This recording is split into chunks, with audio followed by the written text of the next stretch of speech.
Hello friends, ఎలా ఉన్నారు? ఈరోజు రెసిపీలో వచ్చేసి ఇడ్లీ పిండితో పునుగులు ఎలా చేయాలో చూపిస్తాను. చూడండి చిట్టి చిట్టి పునుగులు అయితే రెడీ అయిపోయినాయండి. ఇప్పుడు రెసిపీ ప్రిపేర్ చేసుకుందాం రండి. ఇడ్లీ పిండితో పునుగులు ఎలా చేయాలో చూద్దాం రండి.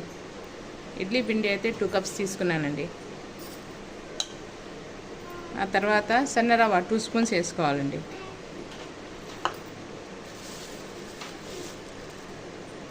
ఆ తర్వాత శనగపిండి 2 స్పూన్స్ వేసుకోవాలండి.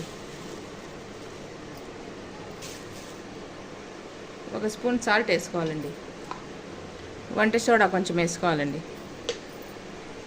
ఆ తర్వాత సన్నగా కట్ చేసుకున్న ఆనియన్స్ అండి, అలాగే పచ్చిమిర్చి, కరివేపాకు, కొత్తిమీర ఇవన్నీ వేసుకుందామండి ఈ బౌల్లో.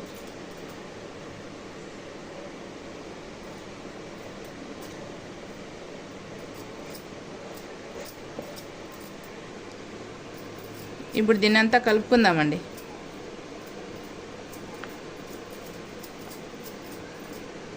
ఇది ఇంట్లో ప్రిపేర్ చేసుకున్న ఇడ్లీ దోశ బ్యాటర్ అండి, ప్యాకెట్ కాదండి. ఇది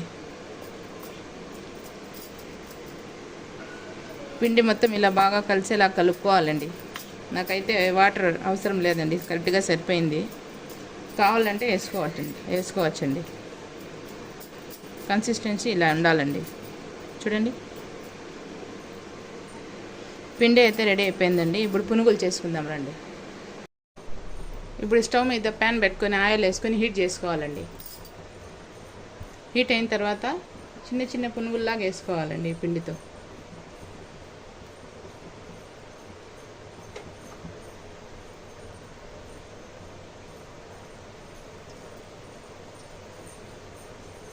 చూడండి, అన్నీ ఇలానే వేసుకోవాలండి.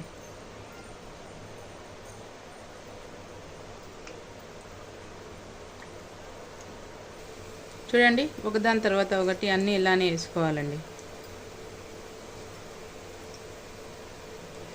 ఇప్పుడు ఇలా కలుపుకుంటూ డీప్ ఫ్రై చేసుకోవాలండి.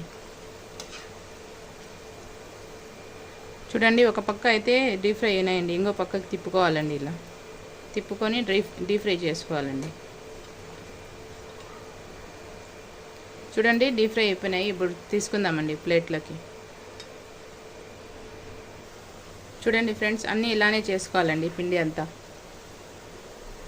చూడండి ఫ్రెండ్స్, ఇడ్లీ పిండితో అయితే పునుగులు రెడీ అయిపోయినాయండి. ఇప్పుడు దీన్ని చట్నీతో అయినా సర్వ్ చేసుకోవచ్చు, టమాటో చట్నీతో అయినా, కారంతో అయినా సర్వ్ చేసుకోవచ్చండి. చాలా బాగుంటాయండి.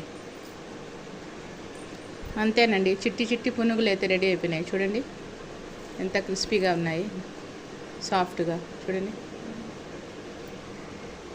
రెసిపీ అయితే రెడీ అయిపోయింది. ఎవరైనా కొత్తగా చూస్తా అంటే నా ఛానల్ని సబ్స్క్రైబ్ చేయండి, లైక్ చేయండి, షేర్ చేయండి. ఇది ఈవినింగ్ స్నాక్స్లోకైనా లేకుంటే మార్నింగ్ బ్రేక్ఫాస్ట్లో అయినా తీసుకోవచ్చండి.